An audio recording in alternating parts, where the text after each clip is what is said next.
Homemaking in the harder seasons of life is always a challenge. A lot of creators talk about joyfully homemaking and the whole mindset behind that. Now, I'm not against joyful homemaking, but let's be real here. It's not always that simple taking care of your family and your home. It's not always romanticized, it's not always easy. If you are also walking in a season of life that is just not super easy, mentally, emotionally, physically, whatever it may be, you are not alone. If you're new here, hello, my name is Noelle. I do all kind of homemaking content, a little bit of motherhood, thrifting, baking, cooking from scratch.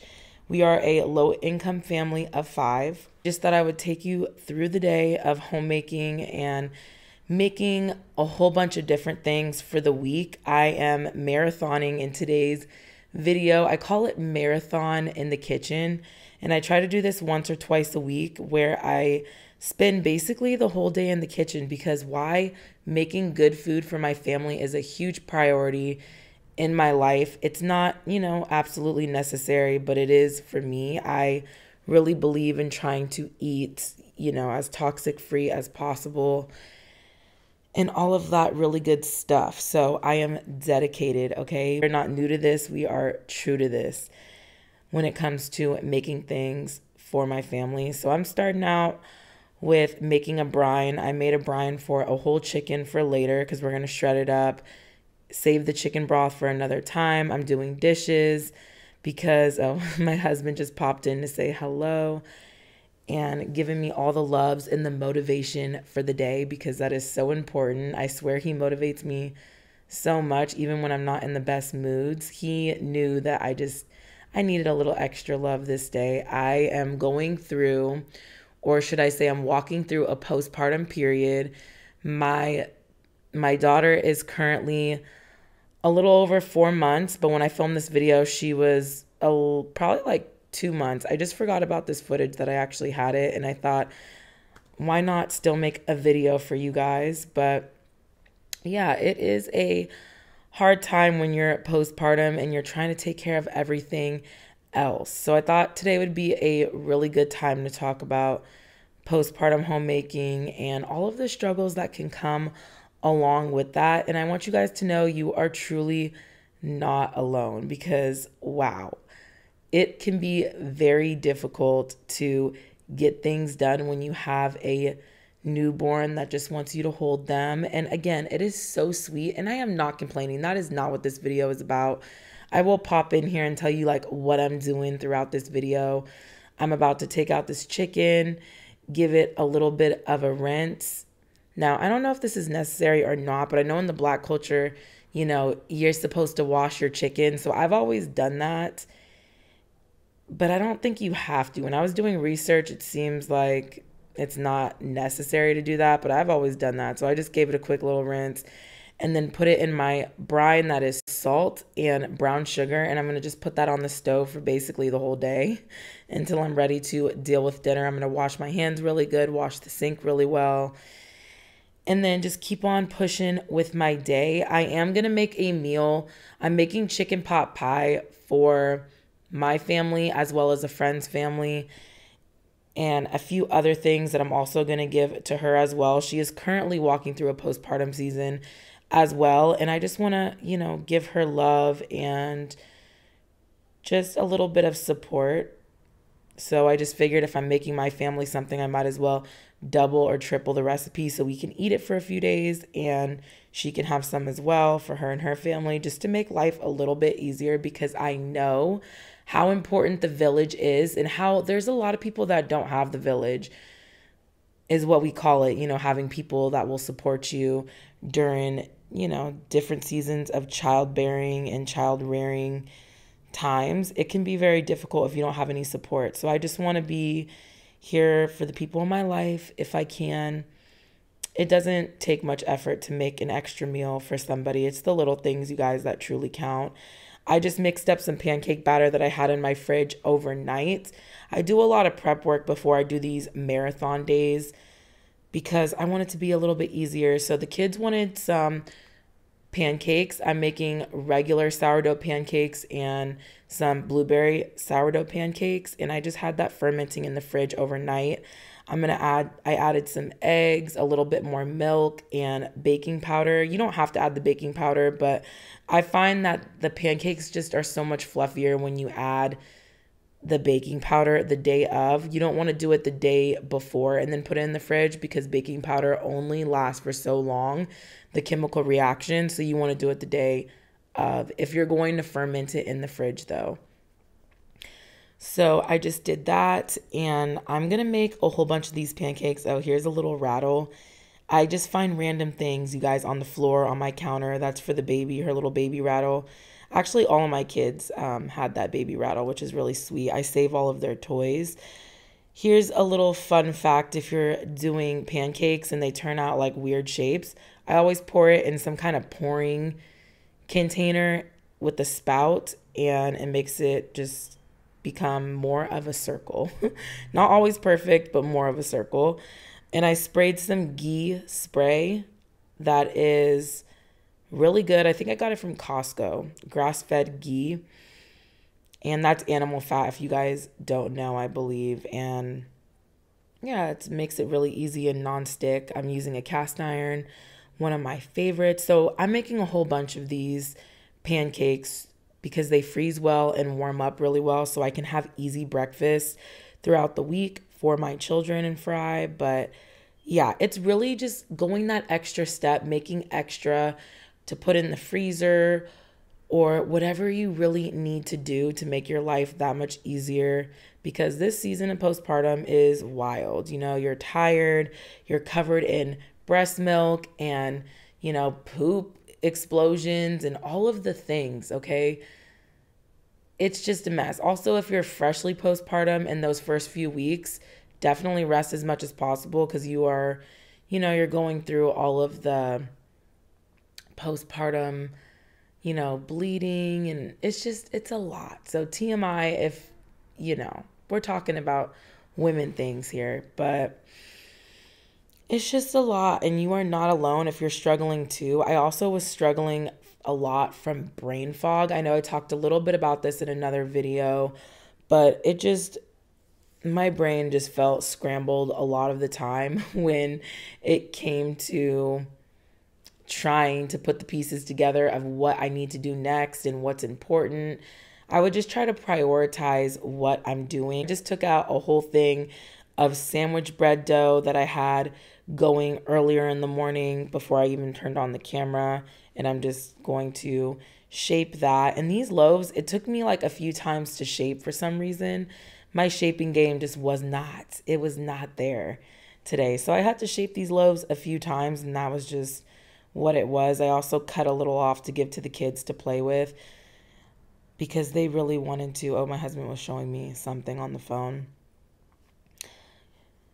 But yeah, the kids wanted to play with a little bit of dough, so I just gave them some dough to play with.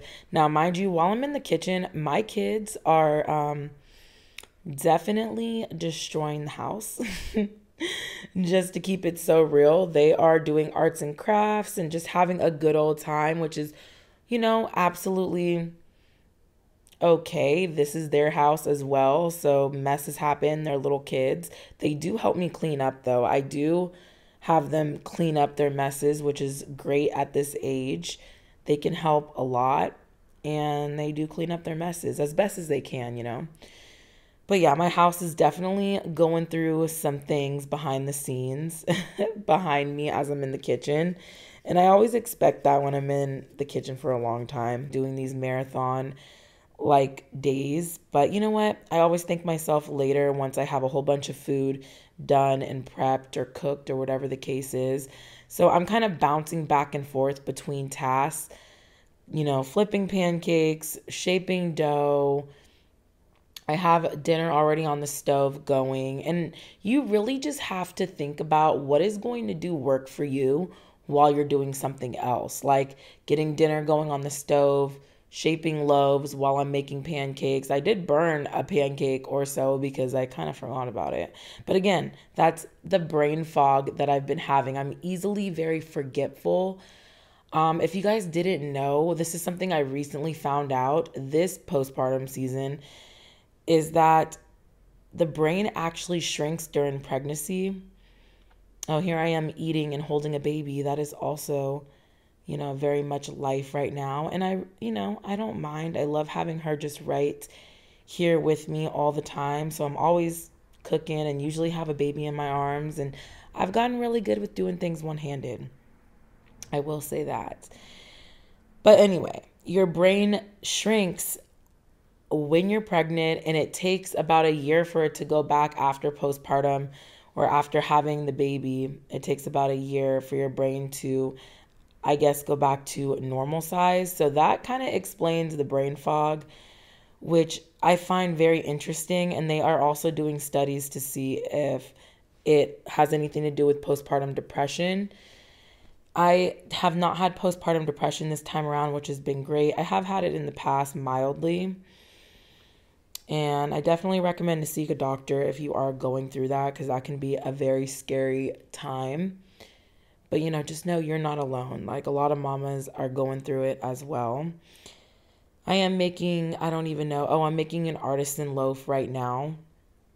Getting that going, a sourdough artisan loaf. And Nora is sitting in the background in her rocker. And I think she is not happy. She doesn't like to be put down. And so I hold her a lot of the time. Also, if you didn't know, babies don't really recognize themselves as a separate person after birth until about 6 to 9 months. So that's why they always kind of want to be like right with you, which I find is so sweet, honestly. Also, I'm not going to ignore the fact that it is difficult to get things done. And I think it's great, all the snuggles and all of that, but I do have a hard time getting things done. I will strap her in my little wrap. She loves to be baby worn, which is really sweet and great. But it's just not always easy to get things done. You can't move the way you want to move. When you have a baby strapped on you, you have to be extra careful, make sure you're supporting their head. You can't go as fast, but definitely has been a change of pace for sure, this postpartum season for me. But you know what? The change is not bad. I feel like God is just telling me I need to slow down, because I like to get all of the things done, and that's just not realistic either, Even if you're not in the postpartum season, you just get tired, okay? We are tired as adults. We have so much going on, especially if you're a parent, whether you work or you stay home. Life is just tiring, okay? I am just over here frantically trying to dust my little antique hutch and all around my house, because I have neglected this for quite a few months. So it is dusty, girl, okay? It is dusty up here. So I'm just trying to get up there and give it a good little wipe down. The baby is currently down for a little nap. She will sleep for maybe 10 to 20 minutes, but I really can't transfer her very much. However, this one was a successful transfer time. So she actually was sleeping, but it only lasted about 10-15 minutes, and then I had to go pick her up again. Now, keep in mind, throughout this whole entire day, I am breaking it up by doing a ton of nursing sessions as well as cuddling sessions, but I wasn't like messing with the camera all that much to film all of that. So just know that behind the camera, I am doing a lot of comforting, consoling, cuddling, all the kisses, all the love, which I truly do enjoy, but I'm taking a ton of breaks. So if you guys, just keep that in mind. And then, the next day after this, I did not really do much. I literally sat on my couch and I binged Netflix, and I held my baby and I nursed. And I just truly enjoyed my time. Rest is very important, whether you're in a postpartum season or not. If you're not resting a few times a week, you definitely should be. I always say that if God needed to rest in those 7 days of making the earth, if you believe in God, if you don't, to each its own, no judgment here. I always say that we need to rest too. So I am just cleaning the chalkboard, giving that a refresh because the kids love to draw on it. I mean, that's what it's there for. but I like to clean it every, maybe a few times a week so they can draw some new pictures. They know how to clean it themselves too, but I'm just wiping things down frantically, like I said, because I never know how much time I have in between naps. Because, like I said, her naps only last about 10 to 15 minutes. But throughout the night, she sleeps a good 5 to 6 hours solid in her bassinet. So that is really nice. And then about 5 a.m., we will do a little bit of nursing and co-sleeping, which I find really sweet.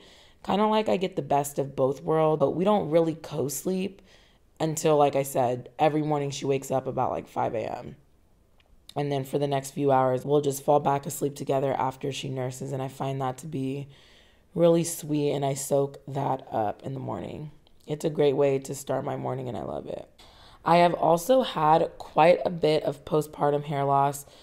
I talked a little bit about that in another video. I don't have any bald spots, so I think we're pretty good with that. But I have had a lot of clumps of hair, a lot of shedding, but that is okay. That's also part of it. But I had like an inch off of my hairline come out, which was a little bit shocking because I don't think I've ever had that before. And now I'm just going to brown some butter.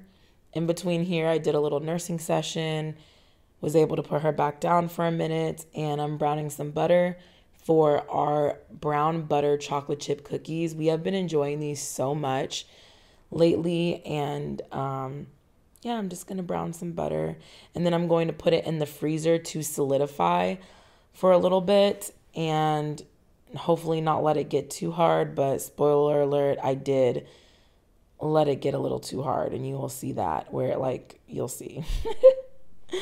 This is definitely some imperfect homemaking, but even if I'm not in the middle of brain fog and all of that postpartum stuff, not everything goes right in the kitchen. That is just how life is. No one's kitchen is perfect, and if you think so, they're just showing you all of the highlight reels or highlight footage. But oh yeah, my kitchen, there's all kinds of fails sometimes, and that is just okay. So I'm going to put these bread loaves in the oven. I will try to leave all the recipes down below for you guys because you guys always ask for the recipes.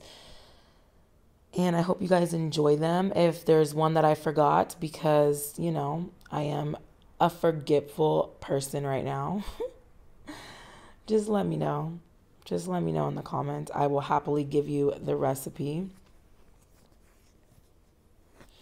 I love to enjoy this natural sunlight that always comes in about 4 or 5 o'clock in my kitchen. I call it golden hour. It's just so bright, fresh air flowing in. I love to open the windows and just get all that fresh air. My favorite. And now I'm just adding some breast milk into a bag, and this is extra breast milk to donate to babies in need. So I just had a pumping session. And now I'm going to start on something else because, like I said, we are just really, really going in the kitchen today. I have a ton of different doughs going, all kinds of stuff. I'm a really measure with your heart kind of person. I just, I do have a scale, but I hadn't had one for a while because unfortunately it broke and I just never bought a new one until recently. I found one at the thrift store for like $5 and could not pass it up. And I have not used it yet. And I still have not used it yet. And I've had it for probably over a month. I just like to measure with normal cups. And I know grams are a lot more accurate when it comes to baking. But to be honest, I just don't really have much issue with measuring with my heart and kind of just going with it. I'm adding some homemade vanilla extract to my cookie dough mixture, and here is the brown butter that I let get a little bit too hard, and that's just, now it's kind of hard to get out.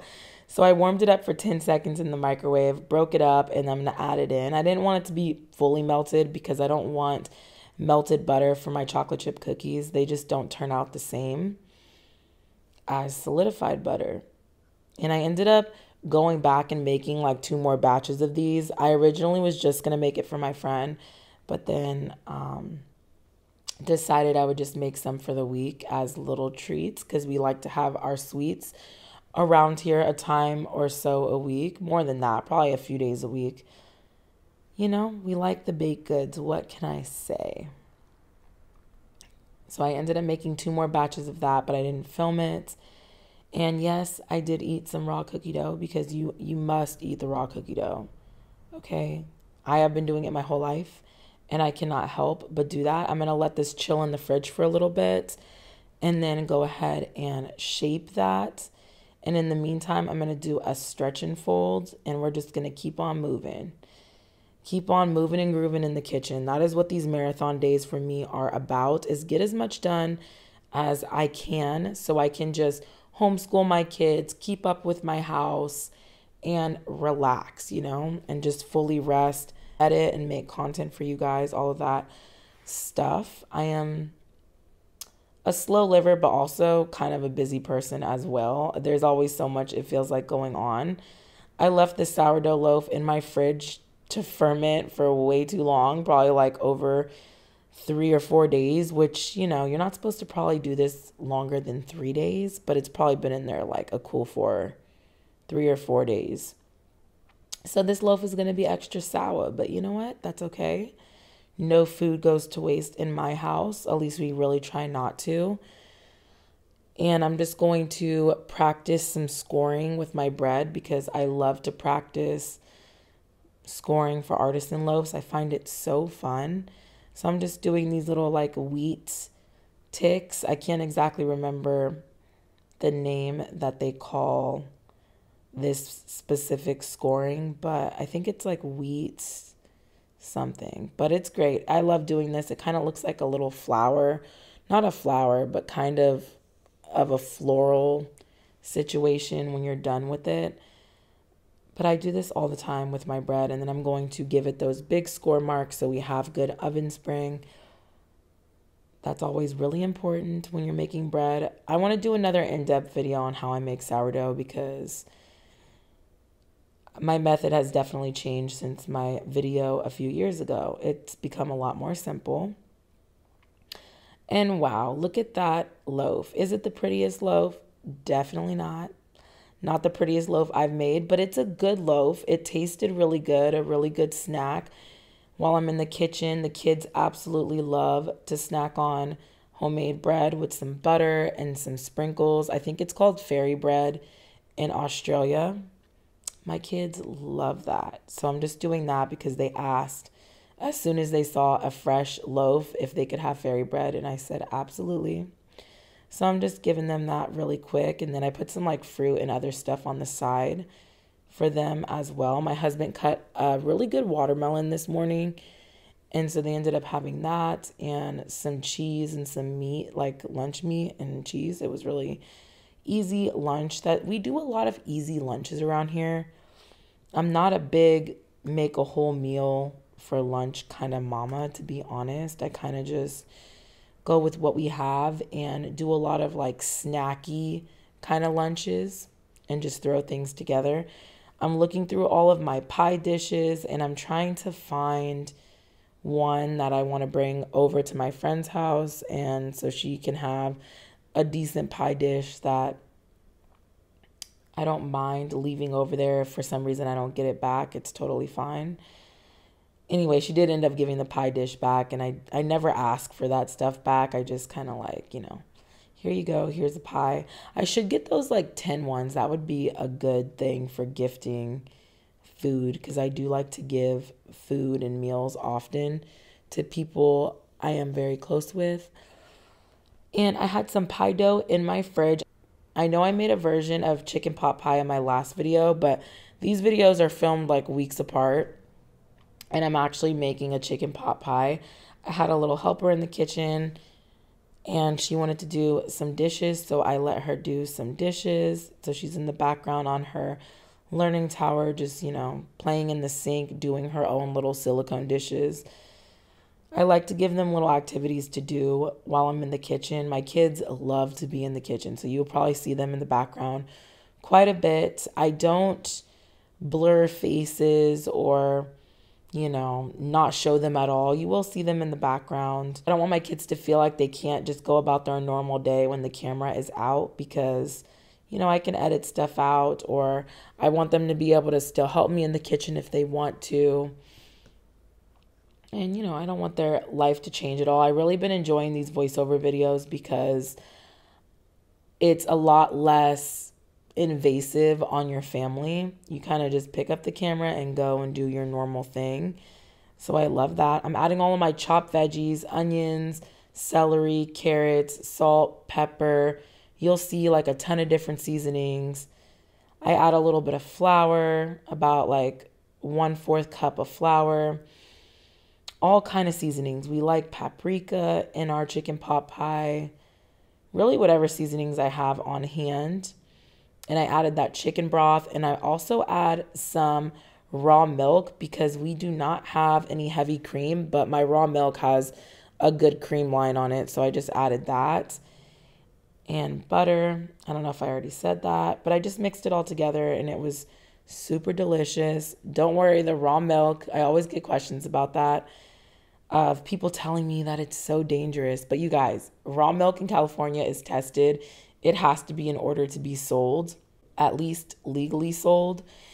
And so they test it like 3 times. They have to test the animals often, and it is safe. The milk we buy is safe. And it's delicious too, very fresh. And a lot of health benefits. Anywho, I'm putting those cookies in the oven. So I'm going to be baking cookies while I'm doing other things. I have that chicken pot pie filling just kind of going on the stove and letting the flavors all kind of marinate in there. These cookies are delicious. So, so good. If you are not baking with brown butter, I highly recommend to do that. It is just great. It adds like this nice caramely, buttery flavor that is just wonderful.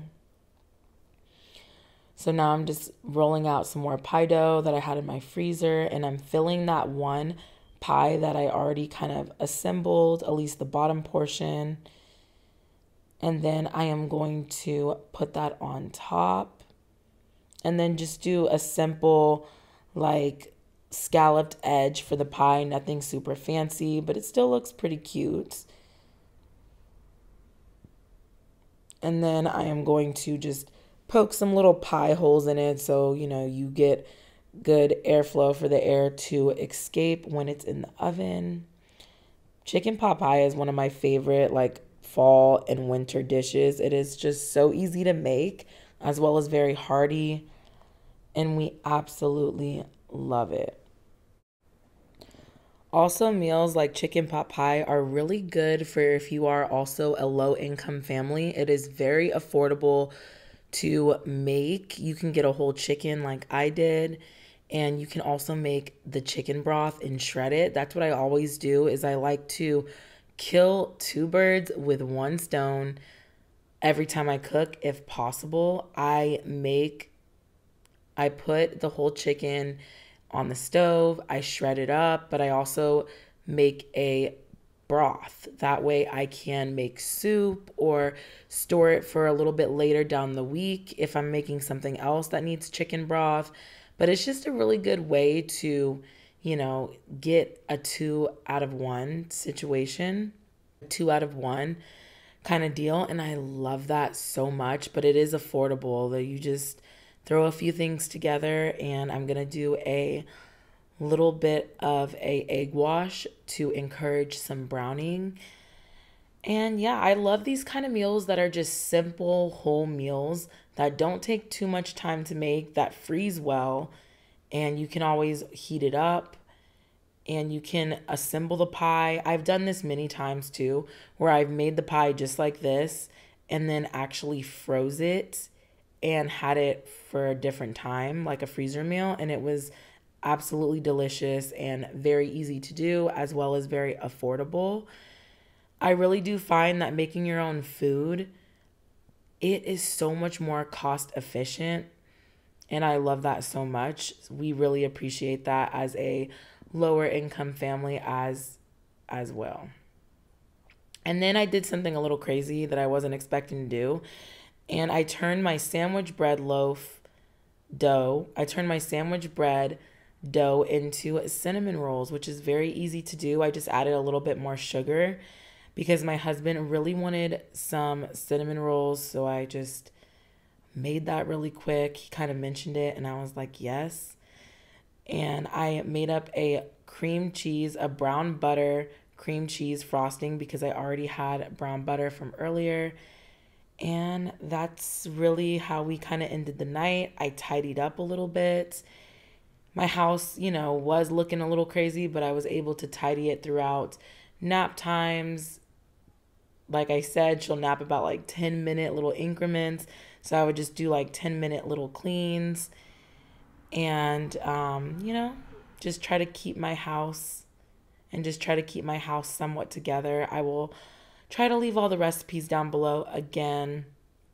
And I just wanted to make this video and encourage you guys that if you are also not really feeling like yourself, going through a lot of things physically, mentally, you're not alone in that postpartum season and there is nothing wrong with you.